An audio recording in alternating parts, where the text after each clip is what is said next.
विश्वाला शांतीचा संदेश देणारे महाकारुणी तथागत भगवान गौतम बुद्ध, भारतीय घटने शिल्पकार बोधिसत्व परमपूज्य डॉक्टर बाबासाहेब आंबेडकर यांच्या विचारांना प्रतिमांना प्रथमतः अभिवादन करून दी बुद्धिस्ट सोसायटी ऑफ इंडिया अर्थात भारतीय बौद्ध महासभा संस्थापक अध्यक्ष डॉक्टर बाबासाहेब आंबेडकर, भारतीय बौद्ध महासभेचे द्वितीय राष्ट्रीय अध्यक्ष सूर्यपुत्र पंडित कश्यप भैयासाहेब आंबेडकर, भारतीय बौद्ध महासभेच्या तृतीय संरक्षण राष्ट्रीय अध्यक्ष आदरणीय महाविकासिका मीराताई आंबेडकर, भारतीय बौद्ध महासभेचे राष्ट्रीय कार्याध्यक्ष आदरणीय भीमराव यशवंतराव आंबेडकर,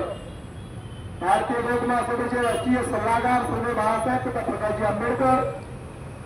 घराप्रती समभावून आज या नागपूर ठिकाणी भारतीय बौद्ध महासभा, समता सैनिक दल, ऑल इंडिया बुद्धिस्ट फोरम, महिला सशक्तीकरण आणि वेगवेगळ्या संघटनांच्या वतीने सर्वांचं समर्थन या ठिकाणी लाभलेलं आहे। त्या सर्व समर्थनात या ठिकाणी भिक्खू संघाच्या वतीने दिनांक 1 जुलै 2025 ते 31 जुलै 2025 पर्यंत या नागपूर संविधान चौकामध्ये धरणं आंदोलन सुरू आहे। आज महाबोधी महाविहार बोधगया येथील 159वा दिवस आहे आणि महाबोधी महाविहार मुक्ती आंदोलन तथा व दीक्षाभूमी सौंदर्यीकरण या दोन विषयावर नागपूर या ठिकाणी संविधान चौकामध्ये आजचा 20वा दिवस आहे। धरणं आंदोलन कंटिन्यू चालू आहे। ऊन वारा पावसात सुद्धा या ठिकाणी आंदोलन कंटिन्यू चालू आहे।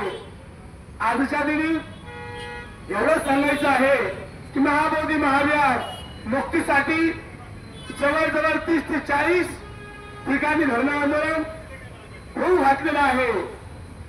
आणि या संविधान चौकामध्ये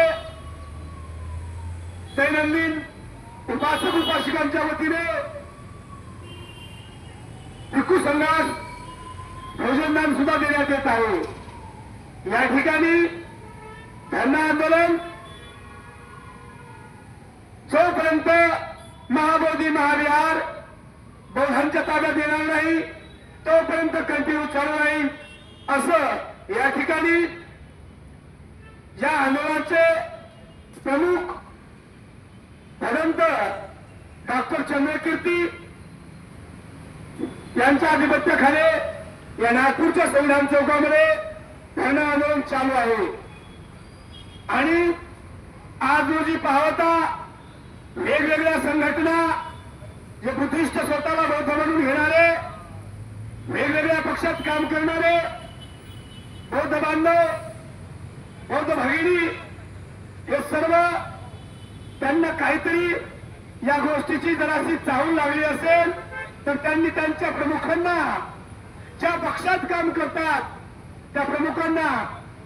एवढं तर सांगायची ताकद आहे की नाही की या महाबोधी महाविहारासाठी तुम्ही काय बोलू शकता, तुम्ही काय समर्थन देऊ शकता की देऊ शकत नाही।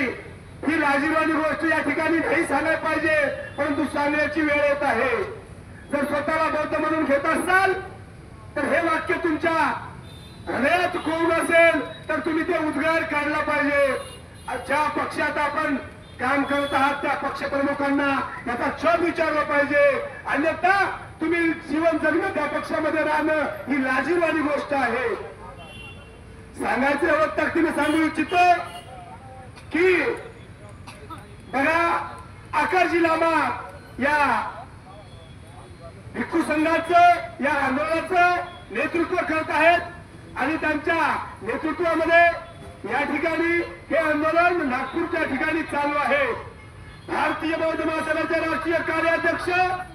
आदरणीय भीमराव यशवंतराव आंबेडकर साहेब हे महाबोधी महाविहार बोधगया येथे दिनांक 21 मे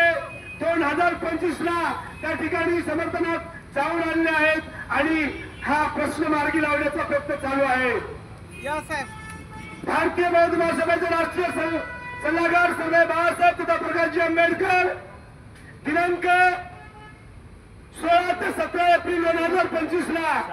महाबोधी महाविहार बोधगया येथे त्या ठिकाणी सुद्धा गेलेले आहेत आणि हा प्रश्न संविधानाच्या माध्यमातून सुटला पाहिजे आणि ताकदीशीर या आंदोलनाला जाहीर पाठिंबा देऊन पुढाकार घेऊन या आंदोलनाचं सहकार्य करत आहेत। आणि आदरणीय सुजाताताई आंबेडकर हे सुद्धा दिनांक 5 व 6 जुलै 2025 ला